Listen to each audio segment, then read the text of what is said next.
तो आज मैं चर्चा करने जा रहा हूं जिन्होंने अपनी वाणी से एक ऐसा प्रेम दीप आलोकित किया इस संसार में, जिसके प्रकाश से अद्यावधि प्रभु और प्रभु के श्री चरणाश्रित अनेक रसिक भक्त प्रभु के रूप का, प्रभु की लीला का, प्रभु के गुणों का आस्वादन करके अपने अपने इस जीवन को कृतार्थ कर रहे हैं। परम भक्त परम रसिक श्री गीत गोविंद के रचयिता श्री जयदेव जी, एक संस्कारी ब्राह्मण दंपति के यहाँ श्री जयदेव जी का प्राकट्य हुआ। भक्त लोग इन्हें साक्षात श्री जगन्नाथ जी का ही स्वरूप मानते हैं। 5 वर्ष के थे, माता पिता भगवत धाम को चले गए। 5 वर्ष के हुए, माता पिता सिधार गए। संसार की असारता का बोध हो गया बालक जयदेव को। भजन में लग गए, भजन में रम गए और भजन करते करते एक दिन मन में इच्छा हुई कि श्री जगन्नाथ जी का दर्शन करके आना चाहिए। पहुंच गए। प्रभु के नाम का कीर्तन करते करते गोविंद राधे माधवा गोपाल राधे माधवा।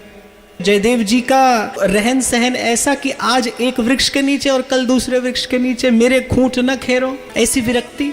छके हैं दिन रात प्रभु के रूप की भावना में, प्रभु के लीला के चिंतन में। ब्राह्मण ने आकर कहा कि हमको प्रभु की आज्ञा हुई है कि ये कन्या रत्न आप स्वीकार कर लें, इस कन्या से विवाह कर लें, इसका पाणी ग्रहण आप करें। जयदेव जी ने कहा आपकी बुद्धि खराब हो गई है। बोले आप कैसे पिता हैं? पिता का कर्तव्य है कि अपनी कन्या के लिए कोई श्रेष्ठ कुल, श्रेष्ठ वर, जो धन आदि से भी संपन्न हो, ऐसा वर खोजे। आप किसे अपनी कन्या दे रहे हैं? बोले प्रभु मैं किसी को भी अपनी कन्या नहीं दे रहा, मैं तो कन्या जगन्नाथ जी के चरणों में निवेदन करने गया था। इस कन्या पर मेरा कोई अधिकार नहीं है, ये जगन्नाथ जी का निजी धन है। जगन्नाथ जी की आज्ञा हुई कि इसे मैं आपको निवेदन करूं। जयदेव जी ने कहा, बोले वो तो प्रभु है, वो ऐसी ऐसी 1000 कन्या रखे तो भी उन्हें दोष नहीं है। अरे बोले हम तो धन से हीन, साधन से हीन, भजन करने वाले। बोले हम तो एक कॉपीन बांध कर और 2-4 दिन में मधुकरी करके पाने वाले बाबा जी हैं। बोले हमसे ये सब नहीं सदेगा। ब्राह्मण ने बहुत निवेदन किया लेकिन जयदेव जी नहीं माने। अब ब्राह्मण खिसियाया, बोले कैसे ब्राह्मण है, कैसे भक्त है, भगवान की आज्ञा भी स्वीकार नहीं करते। तो ब्राह्मण कन्या को वहीं घोर अरण्य में श्री जयदेव जी के निकट छोड़कर चल दिए। जयदेव जी ने मन ही मन प्रभु से शिकायत की। बोले प्रभु मैं आया यहाँ की जीवन भर भजन करूंगा और आप मुझे भजन का रस और भजन का आनंद देने की बजाय ये संसार का संबंध प्रसाद रूप में दे रहे हैं। क्या मेरी योग्यता यही है? क्या मेरी पात्रता यही है? सांझ हुई, अंधेरा होने लगा तो जयदेवी ने कहा इस प्रकार इस कन्या को जंगल में अकेला छोड़ना भी ठीक नहीं। उससे जाकर पूछा, बोले क्या तुम भी अपनी पिता की बात से सम्मत हो? तुमने मेरी स्थिति देख ली, मैं दीनहीन, कंगाल, सर्व साधन शून्य, कुछ नहीं है मेरे पास। क्यों मेरे संग अपना जीवन व्यर्थ बिताना चाहती हो? लेकिन कन्या संस्कारवती थी। जयदेव जी की ओर कन्या ने दृष्टि नहीं डाली, भूमि पर ही दृष्टि रखकर कन्या ने कहा कि मैं अपना मन, तन और प्राण आप पर न्यौछावर कर चुकी। अब आप मुझे स्वीकार करें किंवा ना करें, मेरा जीवन, मेरा मरण अब आपके हाथ में है। जयदेव जी को लगा कि भाई अब तो मुझे ये लगता है कि जगन्नाथ जी ऐसा चाहते ही हैं और तेरी बख्श न मेटे कोई। जो प्रभु देना चाहे उसे कोई नहीं मिटा सकता। विवाह हो गया। अब विवाह हो गया तो चलो एक कुटिया भी छवा ले। वापस अपने ग्राम में पहुंचे। ग्रामवासी बड़ी श्रद्धा रखते थे, कुटिया छवा दी। अब कुटिया है तो वैष्णव तो वो जो भगवत सेवा से हीन न रहे। राधा माधव की युगल मूर्ति पधरा ली, जो पास में था उससे प्रभु की सेवा करने लगे। जयदेव जी के मन में आया, वो अपने अंतर मन में प्रभु की सुमधुर लीला का दर्शन तो करते थे, चिंतन तो करते थे, लेकिन उनका मन करता था कि इस लीला का गान करूं, वाणी पवित्र करूं अपनी। लिखना आरंभ किया श्री गीत गोविंद। और जिस ग्रंथ की रचना के मूल में आग्रह नहीं अनुग्रह हो प्रभु का, वो ग्रंथ संसार का कल्याण करता है। तो श्री गीत गोविंद की रचना करने लगे। जीवन रसमय हो गया, रोम रोम से रस छलकने लगा श्री जयदेव जी के। क्योंकि परहित सरिस धर्म नहीं भाई। एक भाव का चिंतन करते करते, उस पद की रचना करते करते श्री जयदेव जी के मन में एक विलक्षण भाव आया। एक विलक्षण भाव का दर्शन हुआ श्री जयदेव जी को कि श्री श्याम सुंदर विरह के ताप से तप्त हैं। श्री किशोरी जी से वो ये याचना करते कि हे श्री स्वामिनी जी, अपना चरण कमल आप मेरे मस्तक पर पधरा दीजिए। लेकिन लिखते समय श्री जयदेव जी को संकोच हुआ। कि ये अत्यंत रहस्यभूत, ये महाश्रृंगार रस ये संसार में प्रकट करने योग्य बात नहीं है। लिखते लिखते कलम रुक गई और उस पद को बिना पूरा किए विचार मग्न होकर बैठ गए, लेकिन मन को कोई ठिकाना नहीं मिला। द्वंद्व में है कि लिखूं या नहीं लिखूं। तो विचार मग्न बैठे, संध्या हो गई, संध्या स्नान का समय हो गया। श्री गंगा जी के स्नान का नित्य नियम था। गंगा स्नान को गए, पीछे से प्रभु ने अपना कार्य कर दिया। श्याम सुंदर आए श्री जयदेव जी का रूप लेकर, पद्मावती जी से कहा कि पोथी ला कर दो। अरे स्वामी, आज आप बिना स्नान किए लौट आए? अरे अभी मन में शीघ्र एक भाव आया है, वो लिख दूं, अंकित कर दूं, कहीं विस्मरण ना हो जाए। भाव लिख दिया, पोथी पद्मावती जी को पकड़ा दी और बोले अब स्नान करके आता हूं। पद्मावती जी का नित्य का नियम था कि श्री जयदेव जी को भोजन कराने के बाद ही वो भोजन पाती थी। आज प्रभु पधारे तो प्रभु ने सोचा आया हूं तो क्यों ना इनका आतिथ्य भी स्वीकार कर लूं। 2 क्षणों में स्नान करके लौट आए। बोले बड़ी भूख लगी है, लाओ भोजन कराओ। पद्मावती जी ने भोजन करा दिया। भोजन करने के बाद प्रभु तो भ्रमण को चले गए। पद्मावती जी भोजन पा रही हैं और इतने में जयदेव जी लौट आए। आकर कुटिया में देखा कि आज तो ये बड़ी विचित्र बात हुई, ये तो कभी मेरे से पहले भोजन नहीं करती, आज लगता है मुझे ही आने में कोई बहुत अधिक विलंब हो गया। पर मन में दुविधा है कि भाई कोई भी स्थिति हो, लेकिन ये तो मुझसे पहले भोजन नहीं करती। बोले पद्मावती, आज इतनी भूख लगी थी कि मुझसे पहले ही भोजन पा लिया? कैसी बात कर रहे हैं प्रभु आप आए, विचार में तो मैं थी कि आप स्नान करने गए, फिर लौट आए, फिर गए, फिर लौट आए। जयदेव जी को कुछ बात समझ में नहीं आई। बोले आपने ही तो पोथी मांगी, कहाँ है पोथी? पोथी देखा तो जो पंक्ति मन में थी लेकिन अभिव्यक्त करने में संकोच हो रहा था, जो मन में था वो पोथी में लिखा देखा। समझते देर नहीं लगी जयदेव जी को। पद्मावती तुम धन्य हो, तुम्हारा सौभाग्य अखंड है जो स्वयं प्रभु ने आकर तुम्हें दर्शन दिया, तुम्हारे हाथ से उच्छिष्ट पाया। लपक कर पद्मावती जी जिस थाली में भोजन कर रही थी, लपक कर थाली छीन ली। पद्मावती जी का उच्छिष्ट पाने लगे। पद्मावती कुछ समझ नहीं पा रही कि ये आज मेरे स्वामी आज कैसी क्रिया करते हैं। विमूढ़ सी खड़ी देख रही है, मेरा उच्छिष्ट पाते हैं। बड़ा संकोच मन में हुआ। श्री जयदेव जी हर्षित हो गए, आनंदित हो गए। और ये गीत गोविंद एक ऐसा काव्य ग्रंथ प्रकट हुआ संसार में कि कोई किसी भी भाव से इसका गान करे, पर श्री जगन्नाथ जी अवश्य सुनने के लिए पधारते हैं। एक माली की लड़की इस गीत गोविंद की अष्टपदी की कुछ पंक्तियां गा रही थी। मधुर गान सुना, जगन्नाथ जी रीझ गए। वो माली की लड़की खेत में जहां जहां फल तोड़ने जाती और गीत गोविंद की पंक्तियां गुनगुनाती, पीछे पीछे जगन्नाथ जी डोलते। वो खेत में कंटका कीर्ण पौधों के बीच में डोलते डोलते श्री जगन्नाथ जी का श्री अंग वस्त्र कुछ फट गया।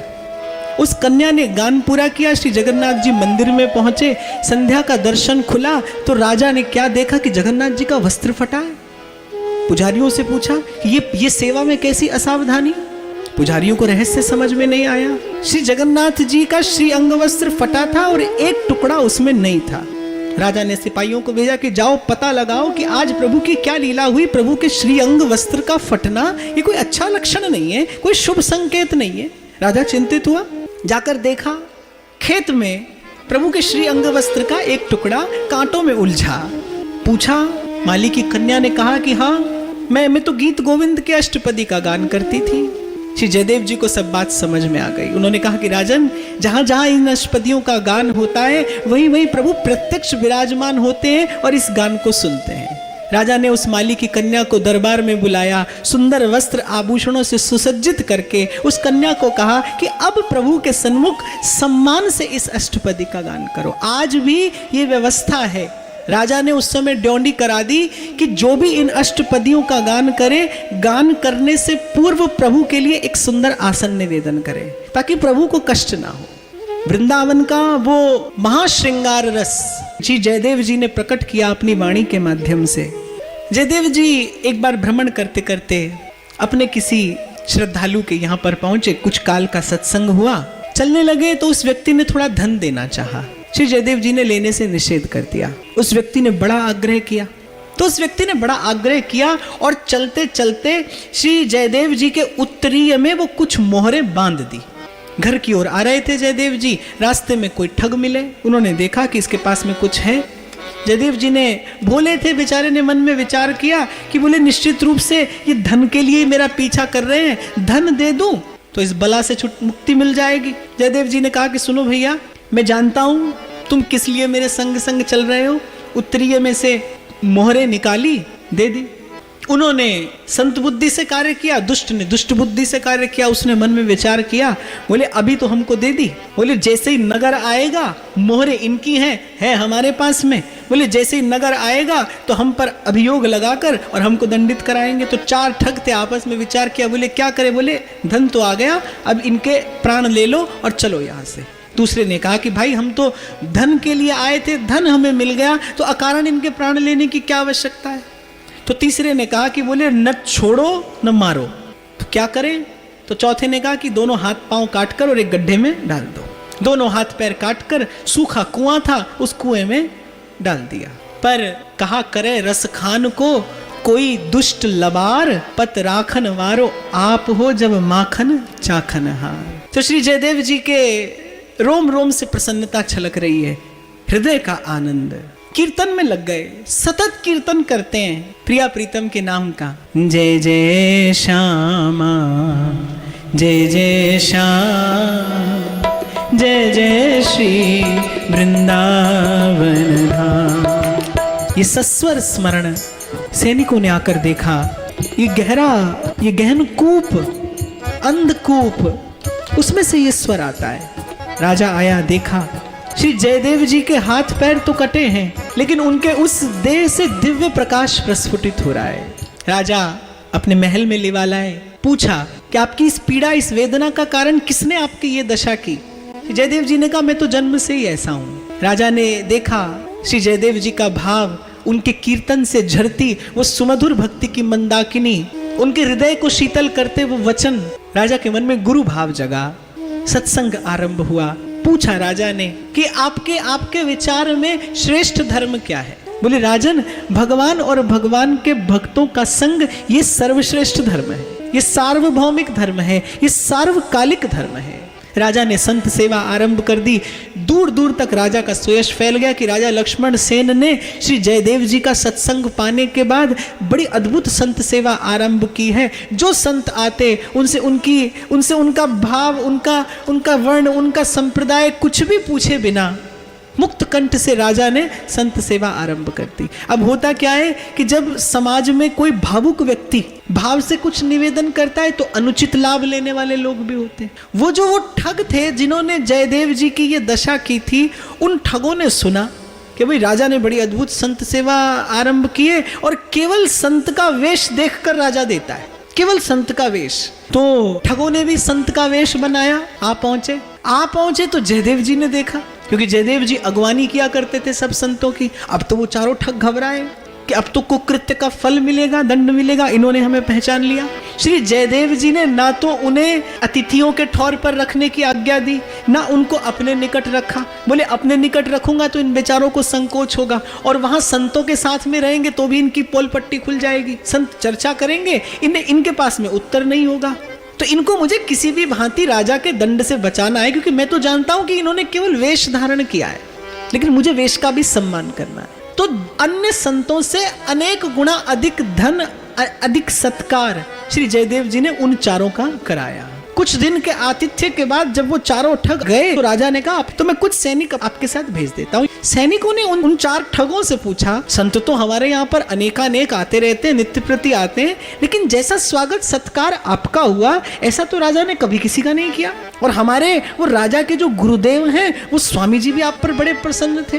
अब 4 ठगों ने मन में विचार किया कि सत्य बात कैसे बताएं और असत्य भी कैसे कहें। तो बड़ा विचार कर उन्होंने उत्तर दिया, बोले देखो हम तुम्हें सच्ची सच्ची बात कहते, किसी से कहना नहीं। बोले महाराज बिल्कुल नहीं। तो ये जो तुम्हारे राजा के गुरुदेव हैं ये पहले हमारे साथ कहीं राजा के यहाँ कार्य किया करते थे।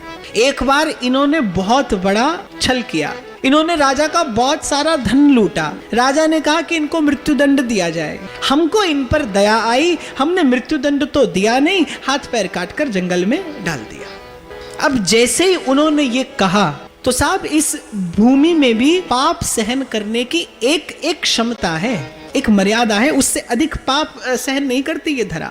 धरती फटी, वो चारों के चारों संत वेशधारी ठग धरती में समा गए। सैनिक बड़े भयभीत हुए, दौड़ कर आए, राजा को सब बात बताई। राजा दौड़ कर गया श्री जयदेव जी के पास में, बोले महाराज मैं अधिकारी तो नहीं हूं, लेकिन फिर भी यदि आप मुझे योग्य समझे तो सच सच बात बताएं, सच्ची बात। तो श्री जयदेव जी ने पहले तो बहुत टालना चाहा, लेकिन जब राजा नहीं माना तो जयदेव जी ने बड़ा विचार कर सच बात बताई। पहले राजा को कितनी संतों की महिमा कही कि कहीं मेरे बताने से राजा की संत सेवा में, राजा की संत सेवा की भावना में कोई न्यूनता ना आ जाए, कोई कमी ना आ जाए। तो जयदेव जी ने खूब संत महिमा कहकर बड़ी सावधानी से जितनी आवश्यक बात थी उतनी ही बताई, और फिर भी अंत में यही कहा कि राजन को न काऊ सुख दुख कर दाता। जो मैंने पाया वो मेरे भाग्य का विधान था, वो मेरा कर्मफल था, इसके लिए कोई दोषी नहीं है, कोई दोषी हो नहीं सकता। अब तो राजा ने पूरा परिचय पा लिया श्री जयदेव जी का। जयदेव जी की धर्म पत्नी पद्मावती जी, उनको भी राजा अपने नगर में लिवा लाया। बड़ी सुंदर कुटिया, नित्य प्रति भजन सत्संग सेवा स्मरण धारा बह निकली भक्ति की। साधु संग से राजा कृतार्थ हो गया। एक दिन की बात है, जयदेव जी की धर्म पत्नी और रानी अपनी कुछ सहचरियों के साथ बैठी कुछ वार्ता कर रही थी। एक दासी ने आकर समाचार सुनाया रानी को कि आपके बड़े भाई किसी युद्ध में वीर गति को प्राप्त हो गए, और आपकी जो भावज, आपकी जो भाभी थी, वो आपके भाई के साथ सती हो गई। रानी अपनी भाभी की बड़ी प्रशंसा करने लगी कि आज के ऐसे कली काल में ऐसी पतिव्रता स्त्री का दर्शन भी दुर्लभ है। तो पद्मावती जी ने सहज में कह दिया कि पति के साथ सती होना ये उत्तम पतिव्रता का लक्षण है, लेकिन उससे भी श्रेष्ठ तो ये है, अनन्य पातिव्रत तो ये है कि जो ही पति की मृत्यु का समाचार सुने, सती होने की आवश्यकता ही नहीं पड़े, समाचार सुनते ही ये प्राण, ये देह का परित्याग कर दे और पति के साथ भगवान के धाम में जाए। तो रानी ने कहा कि ऐसे समय में ऐसी पतिव्रता तो हमें केवल आप ही मालूम पड़ती हैं। रानी को कष्ट हुआ कि इन्होंने मेरी भाभी के इस उत्तम कृत्य का आदर न करके उसका उपहास कर दिया, उसका परिहास कर दिया। अब रानी ने मन में ठान ली कि अब मैं किसी दिन इनकी परीक्षा लेकर रहूंगी। राजा से कहा कि आप 2 दिन के लिए जयदेव जी को कहीं ले जाइए और मुझे इनकी धर्म पत्नी की परीक्षा लेनी है। राजा ने कहा तुम्हारी बुद्धि खराब है, संत की परीक्षा ली जाती है? लेकिन रानी हठ पर अड़ गई, नहीं मानी। अब माताजी लोगों का हठ तो प्रसिद्ध है, विश्व प्रसिद्ध है। राजा कुछ दिनों के लिए ले गए जयदेव जी को। रानी ने स्वांग रचा। किसी ने आकर कहा कि स्वामी जी तो पधार गए, जयदेव जी तो भगवान के धाम को सिधार गए, लेकिन पद्मावती तो अनन्य पतिव्रता थी। उन्होंने आंख बंद कर कर ध्यान लगाया और ध्यान में देखा कि श्री जयदेव जी तो राजा के साथ बैठकर भगवत चर्चा कर रहे हैं। उन्होंने रानी को कहा कि मेरे पति को कुछ नहीं हुआ, आप इस बात की चिंता छोड़ दीजिए, वो बिल्कुल स्वस्थ हैं और समय से घर लौट आएंगे। रानी की दाल नहीं गली, लेकिन मन से दुराग्रह नहीं गया। कुछ दिन बाद रानी ने फिर वही स्वांग रचा। पद्मावती जी ने मन में सोचा कि मुझे ऐसे लगता है कि रानी परीक्षा लेना ही चाहती है और लिए बगैर इसके मन को टिकाना नहीं मिलेगा। तो रानी ने स्वांग रचा। पद्मावती जी ने जैसे ही सुना कि श्री जयदेव जी भगवान के धाम को सिधार गए, ये झूठा समाचार जैसे ही सुना, सुनते ही उन्होंने अपने शरीर का त्याग कर दिया। अब तो रानी का मुख कांतिहीन पीला पड़ गया। मुख की राजा आएगा तो क्या उत्तर दूंगी। राजा साहब लौटे। राजा के हृदय में अपार कष्ट, अपार वेदना कि आखिर तुमने ये महा अधर्म करा ही दिया मुझसे। तुम कैसी मेरी जीवन संगिनी हो जो मेरे जीवन को सदा सदा के लिए पतन के गर्त में धकेल दिया। राजा ने कहा कि अब तो मैं भी आत्महत्या करूंगा तो इस पाप का प्रायश्चित होगा। राजा जीवित चिता में जलने के लिए तैयार हुआ। और जब श्री जयदेव जी को यह सारा प्रकरण मालूम हुआ, जयदेव जी आए जहां पद्मावती जी मृत पड़ी थी, भगवान का चरणामृत मुख में डाला, उनके कान के समीप जाकर गान करना आरंभ किया श्री जयदेव जी ने। राधा मोहन शरणम मम, राधा मोहन शरणम मम। उठकर खड़ी हो गई पद्मावती जी। अब यदि हम यहाँ रहे न तो तुम ये घटना भूलोगे, न मैं भूल पाऊंगा। रस में बिरस हो जाएगा, भाव में अभाव हो जाएगा। इसीलिए अब हम जाते हैं। लगता है प्रभु की इच्छा यही है, इसी में तुम्हारा और हमारा मंगल है। साधु को वैसे भी एक द्वार पर बहुत दिन तक रहकर उस द्वार को दूषित नहीं करना चाहिए। भगवत स्मरण करते रहना, संत सेवा करते रहना, इसी में तुम्हारा कल्याण है। वापस वहीं किंदु बिल्व नामक ग्राम में आए। काल व्यतीत होने के बाद जयदेव जी के मन की इच्छा हुई वृंदावन धाम जाने की। अंत समय श्री जयदेव जी आ पहुंचे हैं वृंदावन। वृंदावन में ही श्री राधा माधव के युगल चरणों की प्राप्ति हुई है जयदेव जी को, और बार बार बलिहारी है ऐसे रसिक भक्त के श्री चरणों की, जिन्होंने ऐसा गीत दिया जो गोविंद को कभी भी कहीं भी बुला लेने में समर्थ है, सक्षम है। आज भी गीत गोविंद की एक एक अष्टपदी प्रभु अनेकानेक वेद की श्रुतियों का, आह्वानों का उत्तर दे न दे, लेकिन अगर कोई प्रेम से और भाव से गीत गोविंद की अष्टपदी का गान करता है तो उसे तत्काल उसी समय, और ये बात मैं आपको अपने अनुभव से कह रहा हूँ, वृंदावन में हमको 2-3 ऐसे महात्मा जिन्होंने अपने निजी अनुभव, वो अनुभव तो प्रकट करने की मुझे आज्ञा नहीं है, लेकिन उन्होंने अपने निजी अनुभव मेरे साथ बांटे कि वृंदावन धाम में उन्होंने इन अष्टपदियों का गान किया और उनको प्रिया प्रीतम की कृपा का अनुभव हुआ। जय जय वृंदावन वृंदावन वृंदावन, जय जय वृंदावन वृंदावन वृंदावन, जय जय वृंदावन वृंदावन वृंदावन, जय जय वृंदावन वृंदावन वृंदावन। जब कोई नहीं आता मेरे श्याम